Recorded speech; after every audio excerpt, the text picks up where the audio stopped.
അയ്യോ സമയം താമസിച്ചല്ലോ.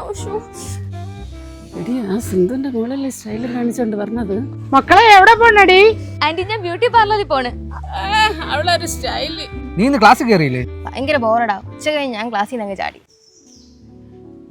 എടാടാ ഇതിന് മറ്റവളല്ലേ?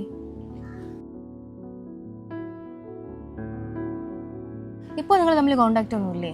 ഇപ്പൊ തമ്മിൽ അങ്ങനെ സംസാരിക്കാറൊന്നുമില്ലടി. വല്ലപ്പോഴും ഒരു മെസ്സേജ് അല്ലെങ്കിൽ ഒരു ഇമോജി. ഇമോജിയോ?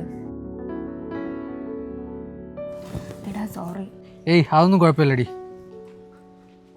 കാലം എത്ര കടന്നുപോയാലും പ്രണയമേ നീ അറിയുന്നുണ്ടോ ഹൃദയത്തിന്റെ വേദന? നീ എന്തെങ്കിലും പറഞ്ഞായിരുന്നോ?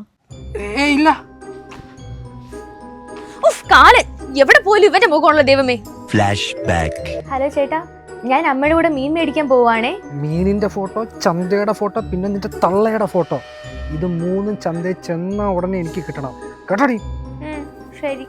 ഇത്രയും നേരം താങ്കൾ വിളിക്കുന്ന വ്യക്തി മറ്റൊരു കോളിൽ തിരക്ക്.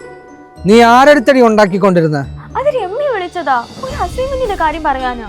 കോളിന്റെ സ്ക്രീൻഷോട്ട് ഇപ്പൊ എന്റെ ഫോണിൽ വരണം. ഓക്കെ? നീയെങ്കിലും പഠിച്ചൊരു ജോലിയൊക്കെ വാങ്ങിച്ച് കുടുംബത്തിന്റെ കാര്യം നോക്കി. അച്ഛനെ വയ്യാതെ മനസ്സിലായി. കോള് വരുന്നുണ്ട് മോളെ. ദിവ്യാണ് അച്ഛാ. ആ നീ ഇതെടുത്ത് സംസാരിക്കേ. ഹലോ ദിവ്യ, പറയടി. നീ എവിടെ? എടി ഞാൻ അച്ഛനോട് സംസാരിച്ചോണ്ടിരിക്കുവായിരുന്നു. നിന്റെ അടുത്ത് പല പ്രാവശ്യം പറഞ്ഞിട്ടില്ലേ ആ കണ്ട കളവന്റെ അടുത്ത് സംസാരിച്ചോണ്ടിരിക്കില്ലെന്ന്? എടുത്ത് അയച്ചായിട്ട് അയാളുടെ ഫോട്ടോ ഇപ്പൊ കിട്ടണ അയാളെ ഫോട്ടോ എനിക്ക്. ആ ശരി എടി, ഓക്കെ ശരി. നീ എവിടാ? ചേട്ടാ ഞാൻ കുളിക്കാൻ പോയിരിക്കുവാ. കപ്പ്, ബക്കറ്റ്, കുളിമുറി, പിന്നെ നീ കുളിക്കണ ഫോട്ടോ ഇപ്പൊ കിട്ടണം. ഇനി നീ ഒരു അക്ഷരം മിണ്ടിയോ കവട്ട ഓടിച്ച് നമ്മളുടെ കേട്ടു. കവട്ടയാ? ഇനി മേലെ എന്റെ കണ്ണൂന് കണ്ട എന്റെ കണ്ണ് ഞാൻ അടിച്ചു പൊട്ടിക്കും.